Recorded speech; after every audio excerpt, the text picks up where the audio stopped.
27 Juninya atau tanggal 8 Zulhijjahnya itu niatkan puasa tarwiyah. Sengaja aku makan sahur, puasa tarwiyah, sunnah atasku karena Allah.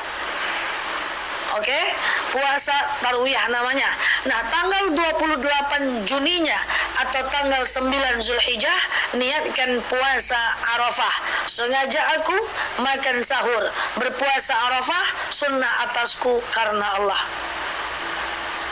Paham? Kalau paham coba jawab. 27 Juni puasa apa? Puasa Zulhijjah. Puasa Zulhijjah. Saya ulang lagi pelan-pelan ya. Pelan-pelan, oke? Nah, peningnya kepala, pening kok segini.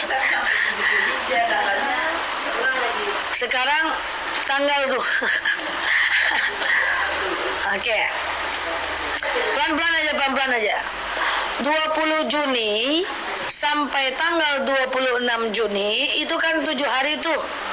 Tanggal 1 Zulhijjah sampai 7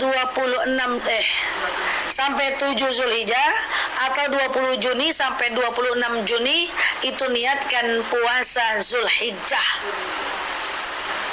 Dah. Lupakan jemuran dulu. Lupakan hutang dulu. 20 sampai 26 Juni itu adalah niatkan puasa Zulhijjah. Sengaja aku puasa Zulhijjah, sunnah atasku karena Allah. Dah.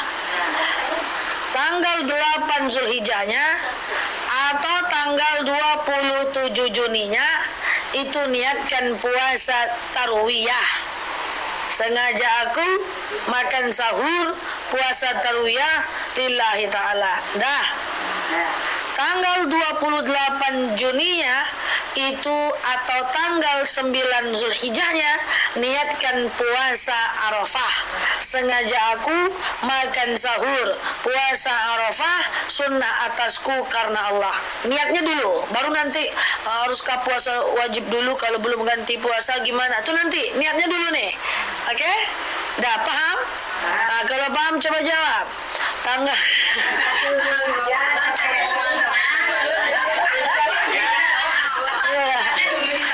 tanya dulu, kalau lanjut dong pulang kita. Nah ya, tanggal 22 Juni puasa apa? 25 28 28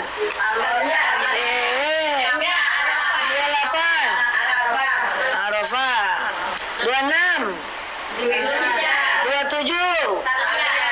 27 Amasa. Iya.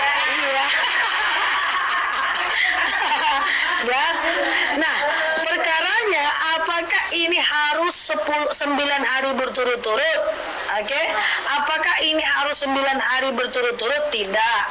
Boleh sekali puasa, boleh sekali tidak. Atau sebisanya aja. Kalau nggak bisa, ya udah minimal tarwiyah dan Arafah saja. Nggak bisa, ya minimal Arafah saja. Nggak juga bisa, innalillahi wa inna ilaihi raji'un. Nah, paham ya? Nah, ada ragu lagi sampai sini? Yuk kita lanjut. Nanti pertanyaan anak cucunya ntar. Ini pertanyaannya banyak nih. Kalau belum ganti puasa gimana? Boleh nggak pasang? Nanti dulu. Oke, sekarang lanjut dulu sedikit. Untuk puasa sunnah itu boleh pasang niat di tengah hari selagi belum makan minum. Misalnya cak-caknya pura-puranya tanggal 27 puasa tarwiyah. Ibu bangun orang azan, pelangak-pelongok, mau sarapan nggak jadi, langsung nyuci. Pas mau makan siang, lauknya ikan teri main bola, gigi sakit tak sedap dong. Ini tanggal 27 Juni rupanya. Wih, puasa tarwiyah nih, puasa aja lah, boleh. Puasa sunnah boleh pasang niat di tengah hari selagi belum makan dan minum. Udah makan puasa lah. Nanti sambilan juga boleh. Dari malam boleh. Boleh. Ya, kalau puasa ganti wajib pasang niat di malam sebelum azan subuh. Kalau puasa sunnah boleh pasang niat di tengah hari selagi belum makan minum. Oke, niatnya puasa Arafah. Nanti tanggal 29-nya pagi kita nahan aja. Nahan sampai khatib turun dari mimbar ya. Nah, paham Paham ya sampai sini? Nah, yuk masuk anak-anak pertanyaan. Pertanyaannya ini beranak bercucu. Saya belum selesai puasa qada lagi Ustazah. Boleh nggak saya puasa Zulhijjah? Bukankah yang wajib dulu baru yang sunnah? Ini ada dalil. Baddilu siyamakum min Syawal ila Sya'ban hatta Sya'ban. Ganti puasa Ramadan kita dari Syawal sampai Sya'ban. Setelah Ramadan kan Syawal. Sebelum Ramadan kan Sya'ban. Berarti setahun. Paham nih? Berarti setahun. Maka gantilah puasa. Puasa itu menggantinya setahun, Bu. Aisyah saja ganti puasanya di bulan Sya'ban. Udah deket dengan Ramadan baru dia ganti puasanya. Jadi ganti puasa itu setahun, Bu.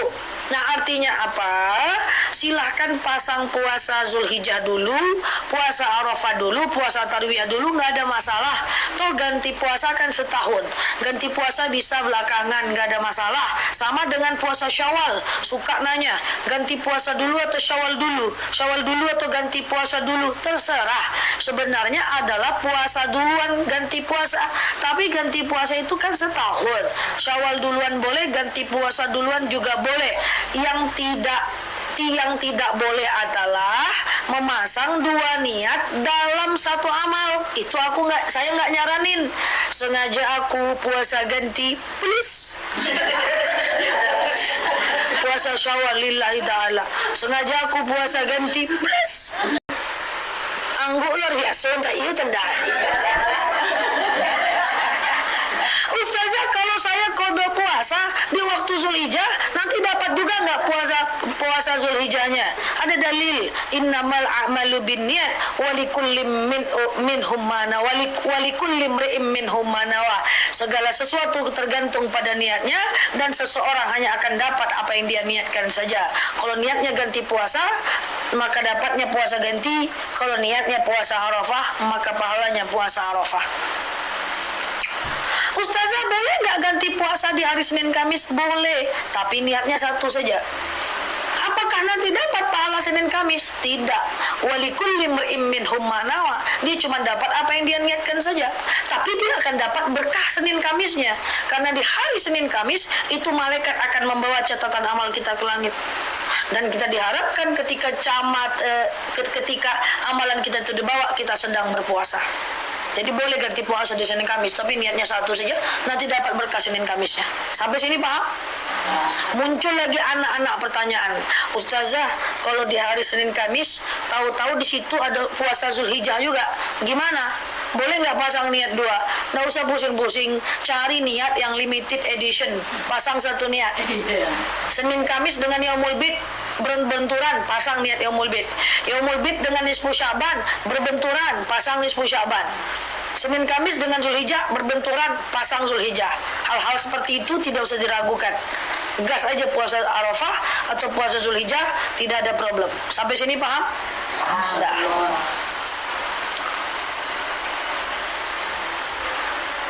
Nah, nomor 2. Amalan yang sangat dianjurkan 10 hari pertama di bulan Zulhijjah adalah memperbanyak membaca Quran. Nanti yang ketiga kita jelaskan tentang kurban. Saya menawarkan kalau ibu-ibu mau 10 hari pertama bulan Zulhijjah, ibu lakukanlah, usahakan ibu memperbanyak membaca Quran.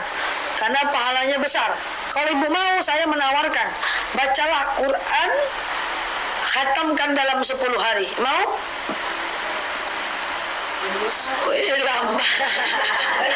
Khatamkan dalam 10 hari. Caranya gimana? Caranya gampang. Kalau mau khatam Quran dalam 10 hari, baca 3 lembar sebelum dan setelah sholat subuh, 3 lembar sebelum subuh, 3 lembar setelah subuh. Zuhur, 3 lembar sebelum zuhur, 3 lembar setelah zuhur. Asar, 3 lembar sebelum asar, 3 lembar setelah asar. Maghrib, 3 lembar sebelum maghrib, 3 lembar setelah maghrib. Isya, 3 lembar sebelum isya, 3 lembar setelah isya. Sehari berarti 33 juz, karena 30 lembar kali 10 hari 30 juz, 10 hari hatam.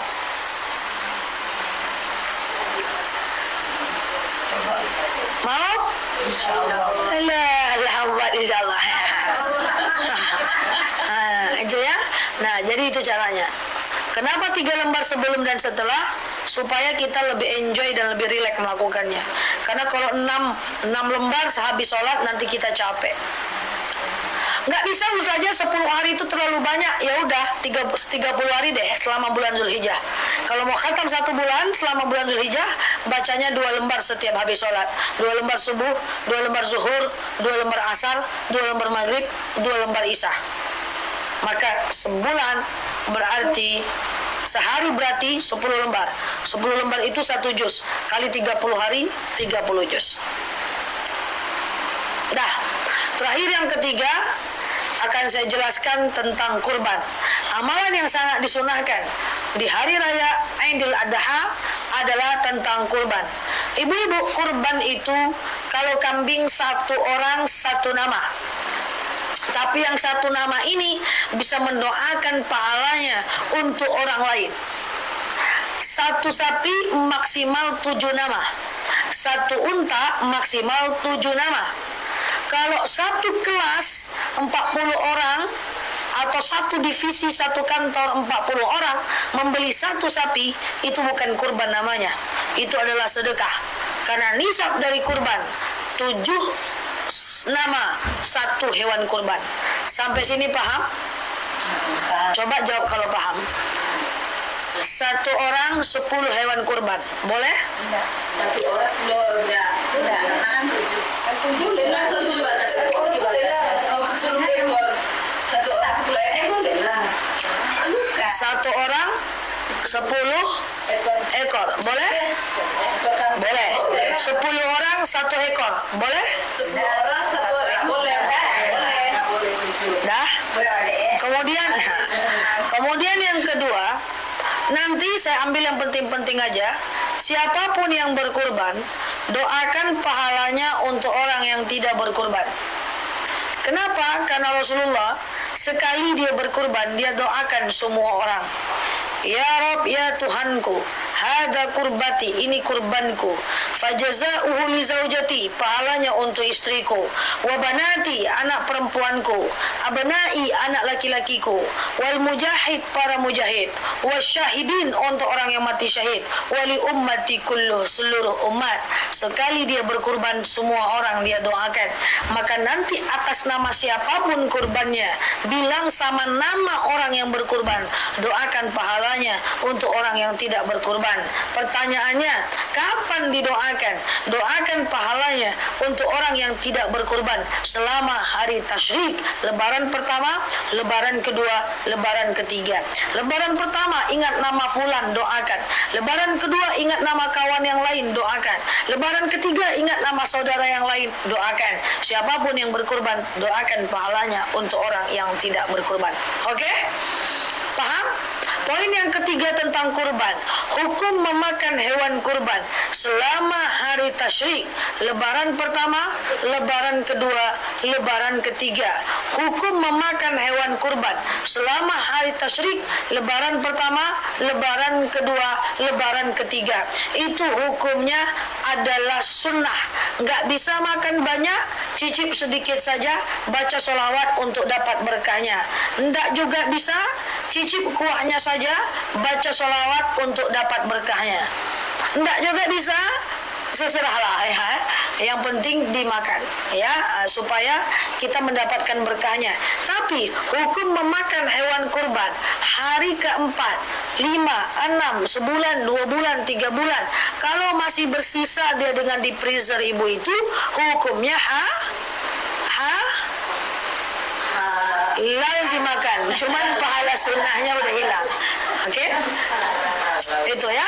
Kemudian yang keempat, saya mau nyampaikan kepada kita semuanya, ibu-ibu yang saya sayangi karena Allah, bahwa siapapun yang berlebih uangnya, dia wajib berkurban. Kalau dia tidak berkurban senilai 2.800.000 itu atau 2.700.000 itu, saya mau sampaikan uangnya tetap akan hilang. Kenapa? Karena orang yang lebih dari cukup, ciri-cirinya ada emas di tangannya, ada emas di kalungnya, ada tabungan dia wajib berkurban. Kalau dia tidak berkurban, itu uang tetap akan hilang. Allah tidak akan izinkan yang bukan menjadi hak kita menjadi milik kita. Bagaimana nanti hilangnya? Entah anak lah yang sakit, uangnya kepake. Entah mobil diserempet orang, uangnya kepake. Maka berkurbanlah. Ingat, kalau kita berlebih, keluarkan kurban kita daripada Allah yang ngambil, sakitnya luar biasa. Lebih baik kita yang keluarkan uang itu. Sampai sini paham ya? Nah, makanya mau berkurban jangan dipikir-pikir. Mau berkurban jangan dipikir-pikir. Ya, karena kita sendiri. Musuh kita ada 5. Yang pertama adalah iblis. Yang kedua adalah nafsu jahat. Yang ketiga adalah jin jahat. Yang pertama adalah iblis. Yang kedua adalah syaitan. Yang ketiga adalah nafsu jahat. Yang keempat adalah jin jahat. Jin ada yang baik, ada yang jahat. Wa ma khalaqtul jin wal ins illa liya'budun. Tak kuciptakan jin dan manusia melainkan menyembah kepadaku. Jin ada yang baik, ada yang jahat, ada yang taat, ada yang maksiat. Saya sering bilang, jin ini juga punya nafsu, jin juga punya anak. Yang merawat anak jin adalah suaminya. Tapi jin itu poligami ya? Tak tahu juga saya. Kemudian jin itu juga punya pasar. Pasar jin itu adalah hari Jumat, dan yang ke pasar itu adalah suaminya. Jadi kalau ada laki-laki ke pasar Jumat, jin lah itu, enggak ya. Kemudian yang kelima, ada yang namanya khannas. Khannas itu terdapat dalam surat An-Nas. Qul a'udzu birabbin malikin ilahin min syarril waswasil khannas. Nah, ibu-ibu yang saya sayangi karena Allah, bahwa khannas itu letaknya fi sudurinas, dalam dada manusia. Apa tugas khannas? Yuwaswis, membuat kita was-was dalam ibadah. Syaitan melarang kita berbuat baik. Khannas, ketika kita berbuat baik, dia ganggu kita. Contoh, malas datang ke pengajian, itu setan. Udah datang ke pengajian tapi nggak fokus, itu khannas. Malas ke masjid, itu adalah setan. Nyampe masjid lupa rakaat, itu khannas. Malas sholat, itu setan. Lagi sholat lupa rakaat, ini rakaat 2 atau 3, itu khannas. Tak teringat di luar sholat, teringat dalam sholat. Allahu Akbar, sami Allahu liman hamidah. Mana aku belanja tadi di pasar, sisa duit 2.000, mana duit tadi terletak ya, itu khannas. Tak teringat di luar sholat, teringat dalam sholat. Allahu Akbar, sami Allahu liman hamidah. Kompor dah mati, udah mati, intip sikit dulu. Itu khannas. Jadi khannas itu akan selalu melarang ibu berbuat baik. Maka ketika ingin berbuat baik, cepat, nggak boleh pikir-pikir, nggak bakal jadi. Kalau dipikir-pikir, nggak bakal jadi. Karena mengeluarkan uang itu butuh effort, butuh pengorbanan. Sedekah, kasih aja. Wah, saya mau sedekah 100.000. Pas mau masukkan ke bakul, 5 kilo berasnya nih mah. Nggak jadi, ujung-ujungnya 2.000 terus ya.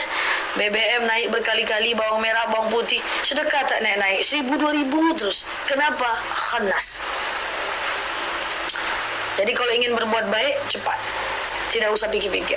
Mau kurban, cepat. Tidak usah pikir-pikir. Oke? Selanjutnya, boleh nggak berkurban atas nama orang yang meninggal dunia? Suatu ketika ada seseorang laki-laki bertanya, ngomong kepada Rasul, "Ya Rasulullah, aku menengok ada hewan kurban di lapangan itu ya Rasul.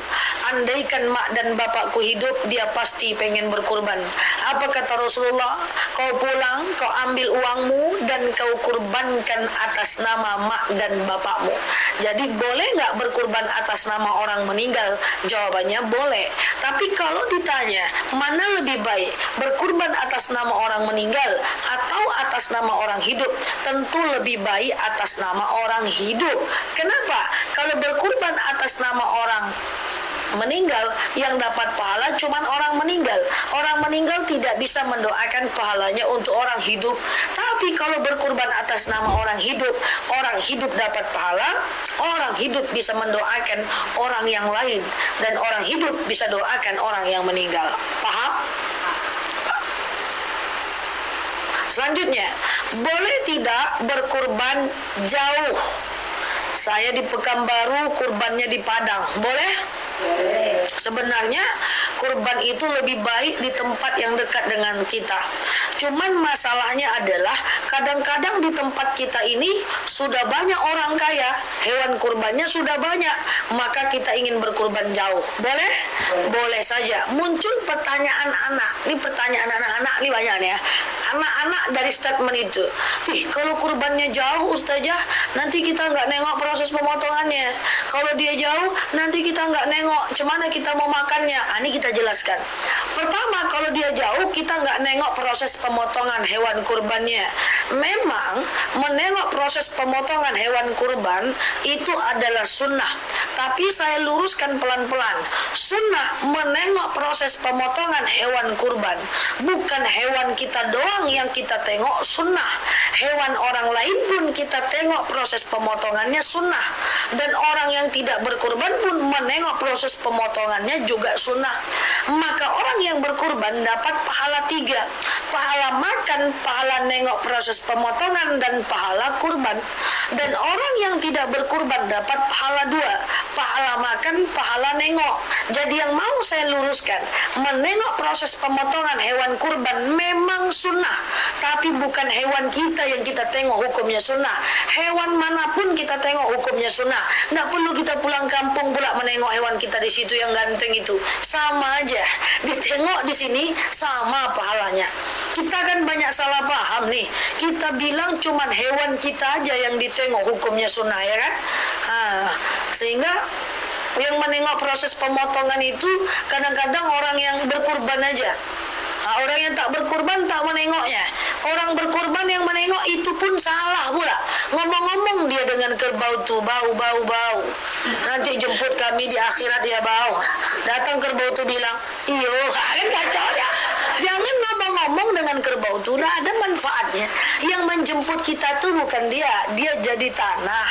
Ya, amal kita yang membawa kita ke surga. Bukan si bau-bau itu, bukan. Jadi ditengok proses pemotongan itu. Semakin banyak menengok, semakin besar pahalanya. Tidak perlu kita nengok hewan kurban kita yang di situ. Tetap yang di sini sama pahalanya. Terus Ustazah kita gimana nih? Kita nggak makan hewan kurbannya. Kan dia jauh. Sama. Bukan cuman hewan kita yang warna hitam kuning itu yang dapat pahala kita memakannya. Apapun daging yang kita dapat di rumah kita, itu semua adalah hewan kurban, kita makan sama pahalanya. Sunnah. Paham sampai sini? Gitu ya. Maka orang yang tidak berkurban dapat pahala 2. Pahala makan, pahala nengok. Orang yang berkurban dapat pahala 3. Pahala makan, pahala nengok, pahala kurban. Kesemutan. Sikit lagi, pulang kita lagi ya. Jangan lalu saja cepat kali. Boleh nggak kurban tapi belum akikah? Ini agak ribet sih menjelaskannya ya. Biar nggak salah paham, saya pelan-pelan aja. Pertama, akikah itu adalah tugas orang tua. Usia 7, 14, 21 hari itu hukumnya adalah sunnah muakkad. Tapi setelah itu mau mengkurbankan anak, itu batasnya sampai dia balik berakal, hukumnya sunnah. Kalau dia udah balik berakal, nggak usah diakikahkan, nggak apa-apa. Ini akikah ya. 7, 14, 21 hari sunnah muakkad. Setelah itu sampai dia balik itu sunnah biasa. Setelah dia balik sudahlah, tak usah akikah lagi, nggak apa-apa. Akikah itu sunnah muakkad, itu pun pada umur 7, 14, 21 hari. Setelah itu sunnah biasa sampai dia balik. Nah, sebagai orang tua, kalau ada pertanyaan, Ustazah, anak saya belum mengakikahkan anak. Ini orang tuanya dulu nih. Saya belum mengakikahkan anak. Mana bagus mengakikahkan anak? Apakah berkurban? Cek dulu anaknya sudah balik nggak? Kalau anaknya sudah menikah, lupainlah. Tetap kurban dulu. Paham? Tapi kalau anaknya masih ada yang belum balik, mau akikah dulu, boleh, kurban dulu boleh. Terserah, karena sama-sama sunnah. Atau yang nggak boleh itu masang 2 niat ya. Sengaja aku kurban plus akikah. Itu bisa. Kalau mau kurban, mengkurbankan anak, kalau mau mengakikahkan anak di hari raya kurban boleh, tapi syaratnya ada 2. Pertama, nanti dagingnya mesti dimasak ya, karena daging akikah mesti masak. Minta tolong orang yang ibu-ibu untuk memasaknya, ya, untuk dimakan oleh panitia dan lain-lain, atau dibawa pulang masak sendiri baru dibagikan. Kemudian yang kedua, akikah mesti potong rambut, ya. Kalau akikah tak potong rambut, itulah yang membedakan sedekah dengan akikah. Kalau akikah mesti potong rambut, itulah yang membedakan kurban dengan akikah. Kalau kurban mesti potong rambut. Terbalik, kalau kurban dengan akikah, kalau akikah mesti potong rambut. Potong rambutnya gimana? Nggak usah botak, ya, cukup 3 helai, baca sholawat macam apa namanya, macam kita tahlil waktu umroh. Oke? Nah, sekarang kita sebagai orang, ya, orang tua kita tidak mengakikahkan kita. Kita pengen mengakikahkan diri sendiri. Kita pengen juga kurban. Mana duluan? Lebih baik kurban. Karena mengakikahkan diri sendiri boleh, tetapi itu dalilnya lemah. Daripada ibu sibuk dengan dalil yang lemah, lebih baik ibu ke kurban. Atau daripada sibuk mengakikahkan diri sendiri, lebih baik uang 2.500.000, 2.800.000 itu dibelikan wakaf, mukena, taruh ke masjid, beli Quran, taruh ke masjid, lebih jelas lagi daripada mengamalkan dalil yang lemah. Oke? Dah. Boleh nggak kurban dengan uang arisan yang belum lunas? Ibu kan nggak tahu. Ya, saya jawab ya. Ini kan kita arisan misalnya 30 orang. Arisan 30 orang, ya. Kan kita duluan tuh untuk dapat, dapatlah 3 juta. Masih ada utang 2.900.000 lagi. Yang wajib mampu, yang wajib istitoah, mampu itu cuman haji. Haji tidak boleh berutang. Kalau kurban dengan umroh boleh, tidak ada masalah. Ya, yang penting dibayar. Yang penting dibayar. Itu sama dengan boleh nggak berkurban tapi masih punya hutang. Tengok dulu. Kalau hutangnya belum jatuh tempo, hutangnya masih tahun depan, boleh kurban dulu. Nggak ada masalah itu. Nanti kan hutangnya dibayar.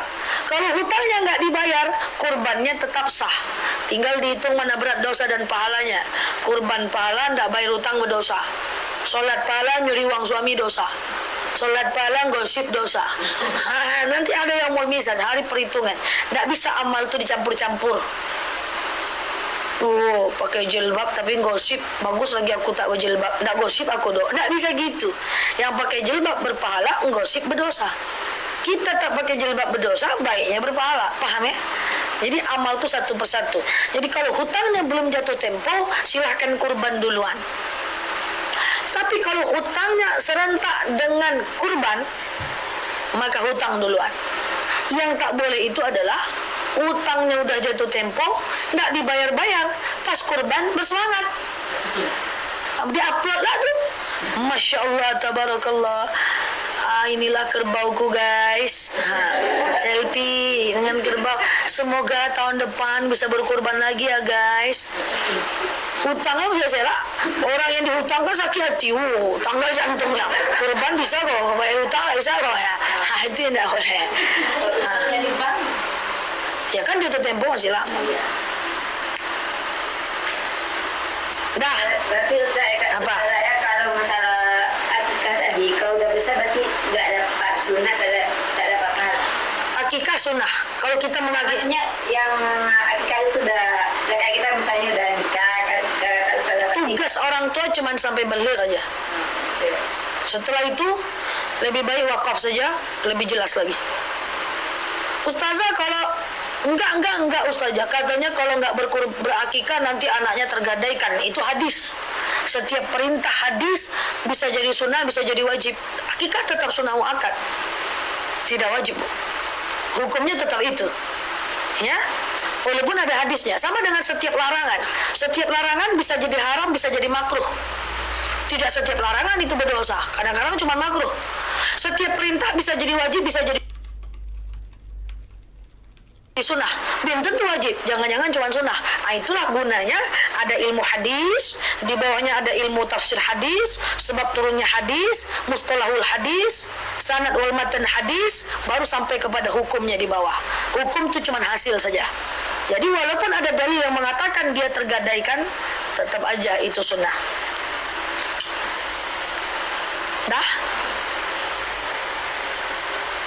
Dah lah. Balik kita lagi. Sebagai penutup, saya berpesan kepada kita semuanya, ada 2 pesan. Pertama, mulai lusa sampai nanti khatib naik mimbar, yang berkurban jangan lagi potong kuku, potong rambut ya, cukur-cukur. Pesan yang kedua, kalau kita sudah berkurban ya sudahlah, yang berkurban ya sudahlah ya, ikhlaskan. Jangan nanti selesai antarkan uang 2.700.000 ke panitia kurban sampai rumah. Ndek, aku sebeli gorden aku tadi lagi. Ya, jangan. Ya, berapapun yang kita dapat itulah rezeki kita. Jangan nanti pas nyampe daging tui, tulang-tulang semuanya, geleme-geleme semuanya. Jangan. Apa yang kita dapat itulah rezeki kita. Doanya apa Ustazah bagi orang berkurban itu? Apa? Doanya apa? Doa apa? Berkurban. Apa yang biasanya? Doanya. Doa? Itu ada. Oh, mana tahu ada ijab kabul. Enggak, doa tidak ada. Jadi untuk berkurban pertama kita bayar. Saat berkurban itu di hari H itu kita banyak tahlil, tahmid dan tahtim dan seterusnya, banyak takbir. Dan doanya pakai bahasa Indonesia aja. Ya Allah, saya berkurban. Saya doakan pahalanya untuk si Pulan. Besok lagi teringat nama siapa, habis sholat doakan lagi. Besok lagi teringat nama siapa, doakan lagi. Berkurban boleh selama 3 hari tasyrik. Lebaran pertama, lebaran kedua, lebaran ketiga. Boleh nggak motongnya di lebaran kedua? Boleh. Boleh nggak motong di lebaran ketiga? Boleh. Silakan. Cuman kita kan lebaran pertama aja, biar hemat tenaga. Kalau di pesantren itu 3 hari. Ya, bersama 3 hari boleh. Oke? Cukup ya? Takbir. Dan jangan lupa doakan pahalanya untuk orang yang tidak berkorban. Siapapun, atas nama siapapun korban boleh. Orang tua yang sudah meninggal. Kedua orang tua yang sudah meninggal boleh. Kan Rasulullah juga doakan tuh orang-orang yang telah meninggal. Ya, misalnya, ya Rob, hadza kurbati, ini kurbanku, pahalanya untuk istriku, anakku, orang tuaku, wasyahidin, orang yang mati syahid. Orang meninggal bisa didoakan. Berarti larangannya misalnya kalau yang berkurban itu potong kuku, potong rambut. Potong kuku, potong rambut, cukur-cukur, Semua potong-potong lah. semua. Potong itu kan boleh. Ya. Terbunuh kayak apa tikus terbunuh tahu deh Di badan yo. Badan dia. katanya kalau bunuh dapat kutu boleh Itu di sana, Di mana dulu itu dalam. di haji, orang-orang haji kena dam dia. Ya, Mendekat nampak. Bukan. ada kan Bulannya cincin. apa itu tasbih. tasbih Mendekat nanya. mana apanya ibaratnya isinya ada Nanti, gimana hitungnya Dia mau saja. ya. yang aneh-aneh itu tanya cincin mah nggak tanya Tadi memang nengok itu cincin. nggak masih gimana caranya cincinnya yang mana tadi yang enggak Kita tutup dulu, ah? ditutup dulu Apa? kan anak-anak berkutu tuh pas dia mau orang korban tuh naik-naik kutunya ibu tengok ke atas Enggak apa-apa. dibunuh nggak apa-apa Nggak apa-apa. katanya korban kutu Apa? Bunuh nggak boleh. Apa boleh? Orang yang membunuh Itu misalnya ini tadi. Orang korban nggak boleh bunuh maksudnya besar. Boleh. 10 hari Boleh. dia nggak boleh cuma sudah memotong kuku memotong sembarang Badan kita nggak boleh dia bawain. kalau apa Itu ada dia nama orang tua dia orang tua dulu katanya kan enggak ya iya lah itu kan yang bunuh-bunuh nih 10 hari mulai haji nih nanti korban kutu namanya saya kutu katanya dia rata-rata Iya. Itu dulu jangan dulu nggak. Oke, cukup ya? ya Oke. Itu cuma untuk orang yang di sana. Yang di sini cuma dilarang cukur-cukur. di sana di kamu Kalau di Indonesia boleh. Ya, boleh. Kalau ada cucu awak nggak apa-apa. Kurbannya setelah sholat Idul Adha. Ya boleh lah. Beli daging kurban setelah sholat Idul Adha. Kan motongnya bisa 3 hari ya. Oke, cukup ya? Baik, Allah alam bisawab. Oh, mendekat ya. Nanti saya jelaskan. Ini cincin mantap sejagat raya. Itu gimana cara pakai? Nanti saya jelasin. Kita tutup dulu, oke? Penasaran. Oke, demikian. Ala hasilnya Al-Fatihah.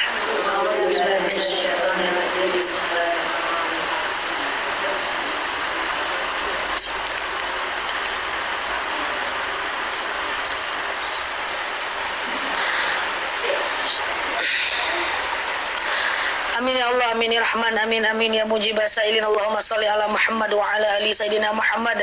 Allahumma inna nas'aluka ridhaka wal jannah, na'udzubika min sakhatika wan nar. Allahumma inna nas'aluka salamatan fi dinina, afiatan fi jasadina, ziyadatan fi ilmina, barakatan fi rizqina, tawbatan qabla al-maut, rahmatan 'inda al-maut, maghfiratan ba'da al-maut. Allahumma hawina 'alaina fi sakaratil maut, najatan minan nari wal 'afwa 'inda al-hisab.